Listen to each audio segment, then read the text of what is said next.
আমি একলা পথের পথিক, পথে হাঁটছি একা, যেদিকে তাকাই শুধুই মরুভূমি, কেউ বাড়িয়ে দেয়নি সাহায্যের হাতটা। চলতি আইপিএলে মরুভূমির সেই মরীচিকায় যেন আটকে গেছেন মুম্বাই কাপ্তান হার্দিক পান্ডিয়া। টিম ম্যানেজমেন্টের নেয়া এক সিদ্ধান্ত যাকে ফেলে দিয়েছে মৃত্যুপুরীতে। মাঠে এখন তার নামটা ভেসে আসে মানুষের দুয়োধ্বনিতে। গেল ২ মৌসুমে গুজরাট অজেয় হয়ে উঠেছিল হার্দিকের হাত ধরে। প্রথম আসরে চ্যাম্পিয়ন, পরের আসর থেমেছিল রানার্স আপ হয়ে। ক্যাপ্টেন হিসেবে জাতীয় দলের হয়েও তুলেছিলেন ভারতের ৩ রঙের ঝান্ডা। গল্পের পূর্ণতা দিতেই হয়তো তাকে আবারও ফেরায় মুম্বাই, তবে এবার বাহুতে দেয়া হয় ক্যাপ্টেনের আর্মব্যান্ডটা।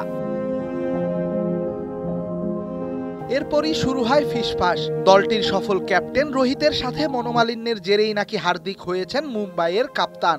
সূক্ষ্মভাবে ছড়িয়ে দেয়া এ ভাইরাস ধীরে ধীরে ছড়িয়ে পড়ে ভারতের ক্রিকেট দুনিয়ায়। মাঠে প্রতিনিয়ত বুলিংয়ের শিকার হতে থাকেন ভারতের এই অলরাউন্ডার। এমনও শোনা গেছে ঘরের মাঠে ক্যাপ্টেনকে দুয়োধ্বনি দেওয়ার নজির গড়েছে মুম্বাইয়ের ভক্তরা। দুঃসময়ে মাথা নিচু রেখেই যেন সব মানতে বাধ্য হয়েছেন হার্দিক পান্ডিয়া। একলা চলো নীতিতেই করে গেছেন নিজের লড়াই, তবে যে সাহস দেখায়নি কেউ সেটাই যেন এবার করে দেখালেন বিরাট কোহলি। মাঠে সতীর্থের দিকে ছুটে আসা তীর থামাতে দাঁড়িয়ে পড়েছেন সামনে। ইশারায় যেন বোঝাতে চেয়েছেন অনেক হয়েছে, এবার থামো, এই ছেলেটা তো ভারতের জন্যই ক্রিকেট খেলে। বৃহস্পতিবার বেঙ্গালুরু মুম্বাই ম্যাচে ঘটেছে এমনই ঘটনা। পান্ডিয়ার দলের কাছে নিশ্চিত পরাজয়ের মুখে তখন বিরাট কোহলির রয়্যাল চ্যালেঞ্জার্স। উইকেটে হার্দিকের ব্যাটে চলছে ছক্কার ফুলঝুরি, কিন্তু তাতেও যেন ভক্তদের মন গলেনি। চারদিক থেকে ছুটে আসে পান্ডিয়ার বিরুদ্ধে দুয়োধ্বনি।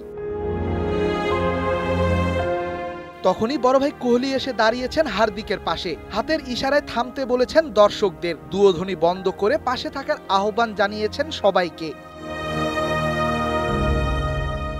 গ্রেটরা তো এমনই, সতীর্থের খারাপ সময়ে পাশে থেকে সাহস দিতে জানেন যিনি। অবশ্য এবারই প্রথম নয়, মাঠে এর আগেও কোহলি দাঁড় করিয়েছেন উদাহরণ। স্টিভেন স্মিথ, নাবিনুল হকদের পাশে দাঁড়িয়ে করেছিলেন সবার মন জয়। রেদওয়ান শাওন, ৭১।